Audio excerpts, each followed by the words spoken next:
kids, just like adults, they still can end up with more sinister eye problems. But fortunately, a lot of eye problems tend to be more likely as we get older, except for these ones that kids get a lot more likely. And it's probably things like eye turns, where the one eye doesn't want to focus with the other one. And the other ones are actually more to do with focusing things, where the focus is really out of sync.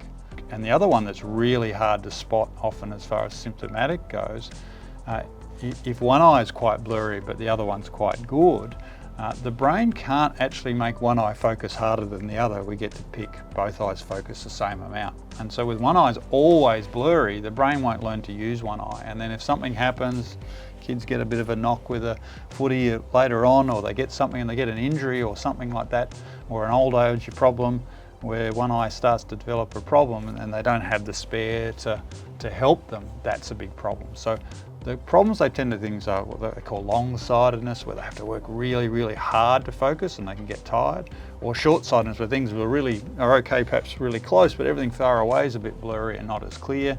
Astigmatism might make it blurry everywhere, it's a bit ghosty or smudgy, and the eye turn type ones.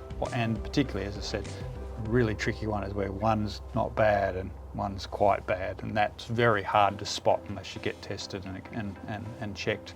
And that can be a real problem for kids later on if they develop a problem and then they've only really got one eye to rely on. And if it's the eye that gets the cataract or gets the other problem or gets an injury, that can be really, really devastating.